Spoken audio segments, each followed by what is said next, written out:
Right, Shalom. I want to start off by giving all praise, honor, and glory to Yahweh, Ba'ashem Yahweh Shai, Ba'ashem Rakakwadash, my honors to the apostles and the elders of great millstone, the time of this truth and the sincere peace, blessings, salutations to your Akim across the four corners of the earth, pushing this knowledge and truth and this sincerity. It's the brother Barzal from the GMS Arizona camp, Lord Will, with another quick lesson to edify. All right, this one is going to be a quick history lesson going into this book that I've been reading. This book is called The Negro Question, Part 4, The Missing Link, all right? And this is written by Lee Cummings, all right? Again, it's The Negro Question, Part 4, The Missing Link, and it is written by author Lee Cummings. And this book goes into the history of Jake in Europe, how we used to rule Europe, in the 15th, 16th century. And it goes into all of the history behind it. There's a lot of images. There's a lot of the forgotten history of who we were back in those times, because this isn't taught in Esau's educational system. They just write it off as being the Dark Ages, where there was no technology. Everything was just, very elementary, so to speak, for lack of better words. During that time, nothing was going on. There was no advancement in the society at that time, and only because they want to hide the history of all the great things that Jake was doing and all the power and the way that Jake was ruling during that time. They want that history to be forgotten. All right. But through the spirit and power of Yahweh Shem Yahushua, we're coming back into the understanding of that history and who we are. I just want to read a little bit out of this book and share it with you, brothers. Lord willing, this is edifying. So this is Job 9:24. It says, "The earth is given into the hand of the wicked. He covereth the faces of the judges thereof. If not, where and who is he?" So when Esau came back into power, all right, when Jake was pushed out of ultimately the European lands that we were ruling, okay, during that time, then ultimately Jake was pushed out of those lands. There was mass genocides that took place, by the hands of characters such as Oliver Cromwell. That's Oliver Cromwell, look him up.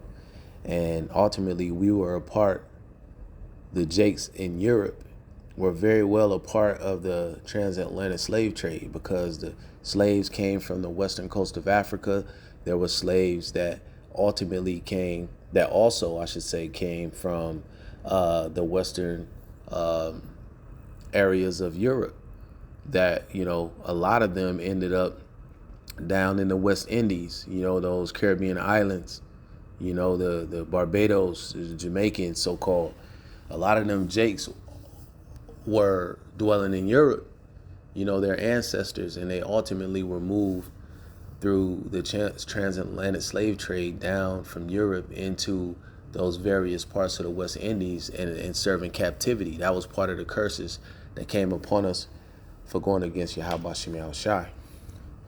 So who covered up the faces of the judges when they got back in power? It was the Edomites, the so-called white man. A lot of the images of the rulers, which I have one here, this image that I took of out of the book, okay, and this is an image of King David, of King James, all right, who ruled in Scotland, and you can clearly see that that's a Jake. All right, this is an authentic image. All right, he ruled Scotland, and these are images that are hard to find, that Esau is not going to teach you in his full system.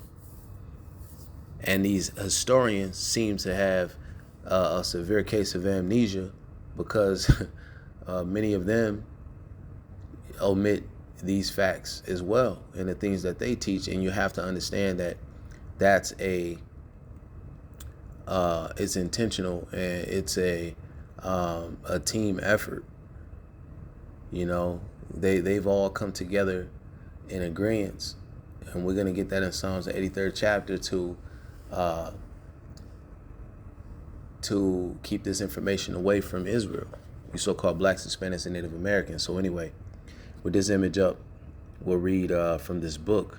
Again, it's the Negro Question Part 4, The Missing Link. Now, this is an account from a speech given by Professor Boyd Dawkins, who was the professor of geology at Manchester University in London, and this is from 1879. All right, it says the original people of Britain, France, Spain, and England were short black men of about 5 feet 6 inches in height. It says they were in England when our fathers, so in parentheses, the white English, it says invaded the land in 449 AD. It says our fathers were a warlike people who by 607 AD had pushed the Basque west into Wales, Cumberland, Westmoreland, and the Highlands of Scotland. It says the Highlands of Scotland and Devon. It says these black people boasted that they were citizens of the Roman Empire. See, this fits directly with, the chronological, the chronology, Salakia, of the Bible. All right. Because we know we had Jakes that were claiming to be a part of the Roman Empire. We had Jakes in Rome. All right. There were Jakes in Rome when Yahweh Shai was crucified, obviously. And then ultimately that led to 70 AD, and where these devils came down upon Jake, and then they fled, in the various parts of the world and fled to the western part of Africa, and ultimately to be shipped off into captivity to the Americas. But that's part of our history. It says the Welsh or ancient Britons were in possession before the Romans ever came. See? So that means that those Welsh and ancient Britons that were in possession of that land was talking about Jakes, talking about so-called black men. It says these black Basque / Britons have brought their knowledge of iron and bronze with them. The iron and bronze technology will be proven perfectly when I show you the German tapestry. It says these people were herdsmen. They possessed the short horned ox, the horned sheep, the goat, pig, and the horse. It says evidence of their civilization can be seen all over the continent of Europe, as well as throughout the British Islands, extending as far as Germany and Switzerland, and even to France and Spain. See, Jake was all up and through Europe. All right, we were ruling. But you'll find, you got to know where to look to find the traces of our history. All right, that's why it's good to get these books, because Jake want to say that we was kings, but they don't really understand or know the history. And we were, I'm proving it with the image that I have here on the screen. Okay, it says these black people originated from Iberian Peninsula and are a fragment of the old Spanish population. It says they were in France, Spain, Ireland, Britain, and Scotland. One of the techniques that I like to employ when detailing my research, now, mind you, this Professor Boyd Dawkins is an Edomite. All right. So he says one of the techniques that I like to employ when detailing my research is to try to get as close to the point of the event as I can. In this case, Professor Boyd was right there, and he mentions seeing a specimen of the black Basque from different parts of Europe, and states that if you laid them next to each other, you will not be able to tell one corpse from another.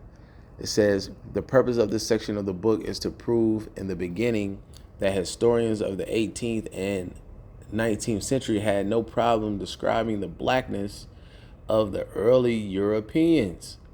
It says Benjamin Franklin, Professor Boyd Dawkins, and Albert Churchward gave us an eyewitness account of the world order in their generation. Dr. Albert Churchward's eyewitness account gives us a grim description of what happened to the black presence in Europe. It says the good doctor stated that the blacks became extant, meaning exterminated, by the time he gave his lecture in 1912. It says to that Royal Society in London, it is of extreme importance that we begin the discussion with the eyewitness accounts of the English historians concerning the old world order. See, that old world order where Jake was in rulership. It says it has become obvious to me in my research that the ancient, medieval, and early 20th century historians were describing the old world order as their respective generations. It says these historians describe a world in which the blacks were in power all over the earth, and from this vantage point, we shall spring forth into the future to see the secrets of the past. And that's ultimately, what this book goes into. Now, I want to get a little bit more because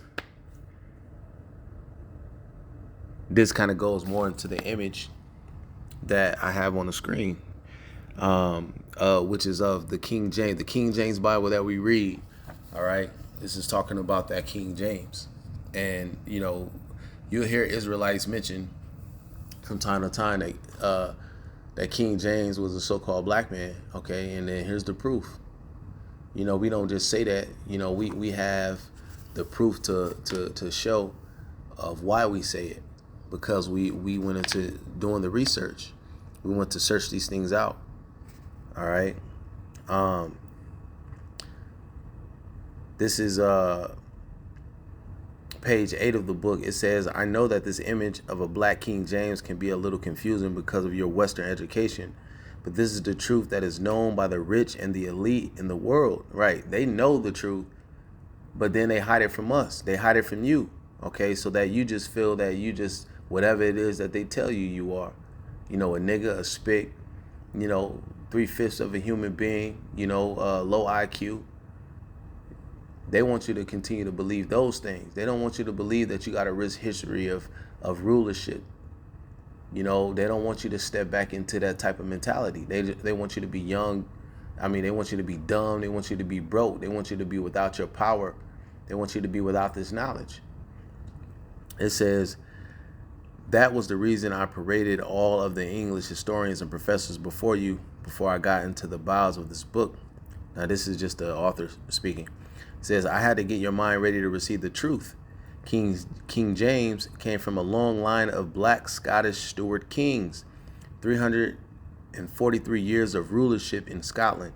It says the Stuarts not only ruled in Scotland, they ruled in France, Spain, Ireland, and England/Britain/Wales. It says King James was able to rule all of these lands because of all these people were of Iberian, quote, black descent. They were all the same people. It says if you look at the ball in his hands, it represents world rulership, and there was only one other group of the world leaders who used this type of symbolism, and they were the Byzantine Roman emperors, man. And we know about the Byzantine empire because elders and apostles taught us about that long ago. All right, we know about the Byzantine Empire. When they came into power, they pushed them Edomites out into those mountains. They were, in the Caucasus Mountains, and that's why the Edomites don't want that part of history to be known. They keep it hidden. All right, it says, remember, they told the English that they were Roman citizens. This is proof. There was another man that made the same boast, and if you have wisdom, you know who I am talking about. This is one of the signs of scholarship, when you are able to read the symbolism of images. In my research, I found out that the ancient Scottish was a tribe from northeastern Ireland, which means the Scots are really Irish. So if I see, it's all the same people. It says, so if I have seen an ancient Scot, I have seen an ancient Irishman. And if I have seen an ancient Irishman, I have seen an ancient Briton. So now they have a list. All right. It says the Scottish King list. And it says Robert II from 371 to 390. Robert III 1390 to 1406.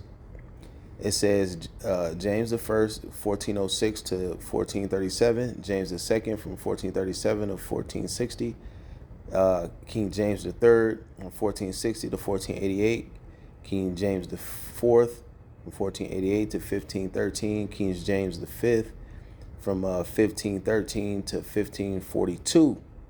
All right, and then the list goes on, man. You know, you go into King Charles, you go into other kings, and it's a full list of that's just the Scottish kings alone, where you have a list of rulers of kings all the way from 1371 going all the way to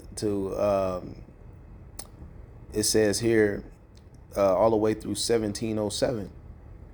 All right, it says, as you can see from the Scottish kings list, King James the First of England was a descendant of the Black Scottish kings who claimed the thrones of France, Spain, Ireland, England, Britain, Wales, and Scotland. In order to reinforce the testimony of Professor Boyd Dawkins, I have provided you with an image of other Stuart kings of Scotland. So the book goes through all of the different images, which is the proof. You know, and it's straight up Jake. A lot of these Jake look just like, you know, your grandfather. You know what I mean? The facial features, you know, and everything. Straight up Jake. So we was ruling, and this history was lost. But now we're getting it back, you know, through the spirit and power of Yahweh Shem Yahushai. And this is intentional, that they try to keep these things hidden from us. All right. But the Lord had it to where there was going to be a period of time where we were going to lose our heritage, but now we were able to get it back. That's why it says, I'll get it real quick, Jeremiah 17:4, it says, and thou, even thyself, shalt discontinue from thine heritage that I gave thee. So we had lost our way. We had lost our knowledge of who we are and who we were. All right. And now we're getting it back. It says, and I will cause thee to serve thine enemy in a land which thou knowest not. And did we not do that here in the Americas? See, we serve hardcore captivity under our enemies, Esau, Edom. Okay. It says, for ye have kindled a fire in my anger, which shall burn forever. All right. So we pissed off the Lord, you know, worshiping other gods, worshiping idols, going against his law, statutes, and commandments. And he brought us over here to suffer that punishment. See, but now we're at the end of it. Okay, now these other nations are going to go into captivity under us. So we go back into Psalms, the 83rd chapter. Start at verse 2. It says, for lo, thine enemies make a tumult. They that hate thee have lifted up the head. They have taken crafty counsel against thy people and consulted against thy hidden ones. Crafty counsel. It takes a concerted effort. It takes confederate effort to hide this type of history, because when you think about all these people that claim to have scholarship and claim to be scholars and historians and all that, for the fact that they can miss all of this history of kings that literally rule all of Europe, that had to be intentional. They had to intentionally leave that out of their studies, of what they were going to disclose in their books. That had to be intentional. And that's what these people did. Why? Because they came into agreement that they were going to do that. That they don't want to see Israel rise back into power. But they can't stop it. It's happening now, right before their very eyes. And we're standing back upon our feet in boldness. All right? Claiming our heritage, taking it back, calling back upon our power. And they are so afraid. They are afraid to see this awakening that's currently happening through the spirit and power of Yahweh Shem Yahushai. It says, they have said, come and let us cut them off from being a nation, that the name of Israel may be no more in remembrance. And that's what they have done. But now we got these books. We know where to look.